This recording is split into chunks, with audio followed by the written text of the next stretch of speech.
अधीक्षक कार्यालयात आलेल्या आहेत. पोलीस अधीक्षक साहेबांची भेट घेतली. काय प्रकार आहे?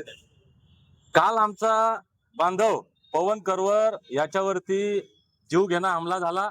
या घटनेचा आम्ही तीव्र निषेध करतो. पवन करवर सोबत महाराष्ट्रातला 2.5-3 कोटी धनगर समाज ताकदीनं आहे हे सांगण्यासाठी या जिल्ह्याचे पोलीस अधीक्षक यांना विनंती करण्यासाठी की हा हमला आता पहिला झालेला नाही पवनवर. याच्या अगोदर 4-5 वेळेस हमला झालेला आहे. तो मरता मरता वाचलेला आहे. मागच्या वेळी तर आमच्या जालन्यालाच आंदोलन चालू होतं, माझं उपोषण सुरू होतं आणि त्या मोर्चामध्ये येत असताना पवन करवरवर प्राणघातक हल्ला झाला.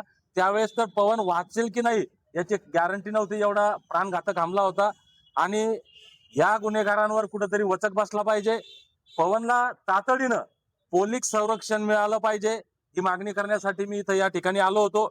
महाराष्ट्रातल्या तमाम धनगर बांधवांना माझी विनंती आहे की आपण सुद्धा थोडंसं आता जागरूक होण्याची गरज आहे. आमची बुद्धी वापरण्याची गरज आहे. आम्ही कुठेही प्रवाहासोबत वाहत जातो. पवन करवर काय चुकीचं बोलला याचं आत्मपरीक्षण प्रत्येकानं करावं.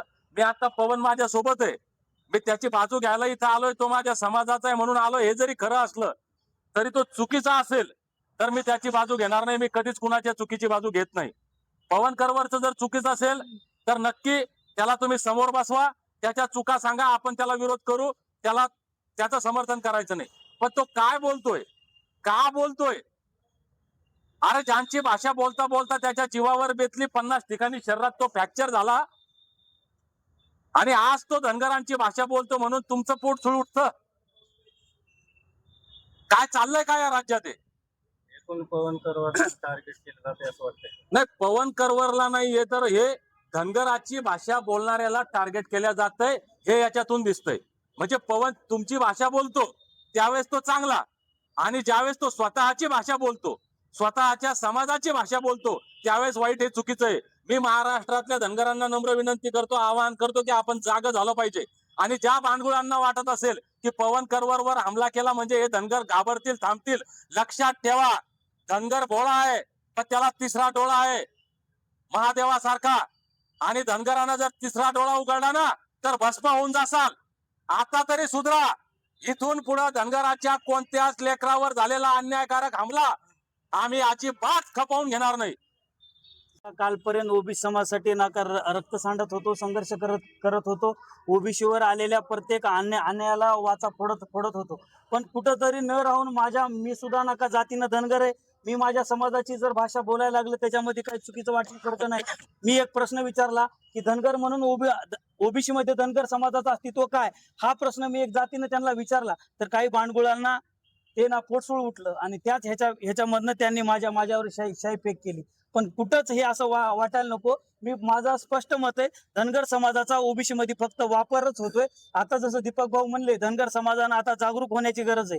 प्रत्येक वेळेस नका जेव्हा धनगर एसटी आरक्षण शेवटच्या टोकापर्यंत येतंय त्या वेळेस हे सरकार, हे ओबीसीचे नेते ओबीसीचं शस्त्र बाहेर काढतात आणि धनगर समाजाला ओबीसी मध्ये सामावून घेण्याचा प्रयत्न करतात. त्यामुळे गेली 75 वर्ष झालं धनगर समाजाचं नुकसान झालंय. यावेळेस मी फक्त नका दीपक भाऊच्या माध्यमातून एवढंच सांगतो, यावेळेस आता दीपक भाऊ तुम्ही 100% प्रयत्न करा. अख्खा धनगर समाज ओबीसी नाही, काही नाही, फक्त आता धनगर एसटी आरक्षणाचा लढा लढल. त्याच्या धनगर एसटी आरक्षणासाठीच धनगर समाज हे रोडवर येईल, स्वतःच्या हक्कासाठीच रोडवर येईल. आजपर्यंत ओबीसी साठी लढला, आता इथून पुढे माझा धनगर समाज त्याच्या जातीसाठी, त्याच्या रक्तासाठी, त्याच्या स्वतःच्या स्वार्थासाठी रोडवर येईल. याच्यानंतर ओबीसी साठी धनगर समाज रोडवर येणार नाही, एवढं मत स्पष्ट सांग. यांनी आपल्यावर शाही फेक केली, त्यांच्यावर मी नाका रितसर तक्रार केली, FIR दाखल केली आणि माझा न्याय व्यवस्थेवर विश्वास आहे.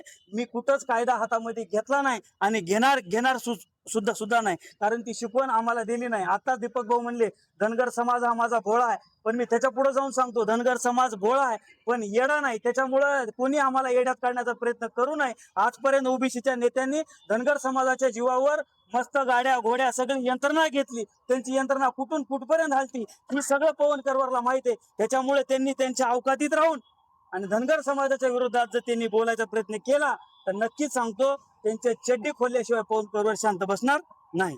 ते असताल किंवा तिथले स्थानिकचे आमदार असताल, मी सांगतो जो त्रास परळीमध्ये माझ्या धनगर समाजाला व्हायला, इतर समाजाला व्हायलाय, तोच त्रास आता येणाऱ्या काळात किंवा आतापर्यंत गंगाखेडमध्ये व्हायलाय हे मी आज जाहीरपणे सांगतो. गंगाखेडमध्ये धनगर समाज असेल, मराठा समाज असेल किंवा अदरवाईज नाका मायक्रो ओबीसी असेल, त्यांना प्रचंड त्रास व्हायलाय. तो माझा ओबीसी समाज किंवा माझ्यासारखे कार्यकर्ते एका कोपऱ्याला बसून रडायलेत. त्याची वेदना ऐकायला सुद्धा गंगाखेड विधानसभेच्या आमदाराला किंवा इथल्या प्रशासनाला कुठलीच दखल घेणारे नाहीत. त्याच्यामुळं मला सांगायचंय, आमदार असताल किंवा इथला ना प्रशासन असेल, यांनी वेळीच दखल घेतली. त्याचा मास्टर माइंड कोण हे मी सांगणार नाही, पण मी आरोपीची जात बघणारा माणूस नाही. ऐका, मी आरोपीची जात बघणारा माणूस नाही. हे पोलीस प्रशासनानं निष्पन्न करावे की त्याच्या पाठीमागचा मास्टर माइंड कोण आहे, हे माझ्यापेक्षा तेच काढतील.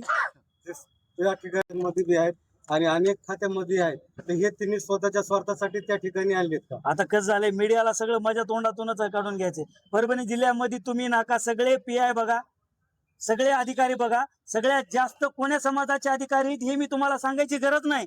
तुम्ही मीडिया आहे, मीडिया हे नाका चौथा डोळा असते, तिसरा डोळा असते. तुमचे डोळे उघडा तुम्ही बघा ना मीडिया.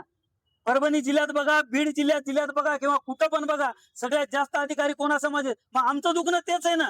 ओबीसी म्हणून धनगर समाजाचं अस्तित्व काय, राजकीय बी अस्तित्व आमचं शून्य आहे मराठवाड्यात, शैक्षणिक अस्तित्व काय आमचं. त्याच्यामुळे आमचा धनगर समाज फक्त लढायला लाट्या काट्या खायलाच आहे आणि अधिकारी हे व्हायला ह्यांचे माणसं आहेत. आमचे समाजाचे आता माझ्यासारखा नवीन होतकुरी पोरग पुढे आलंय, धनगर समाजाचं आहे, त्याला धनगर समाजाचं नाव कधीच लावणार नाहीत. ते लगेच ओबीसी मध्ये येऊन त्याचा भुगा करून टाकणार. हे आजपर्यंत झालंय.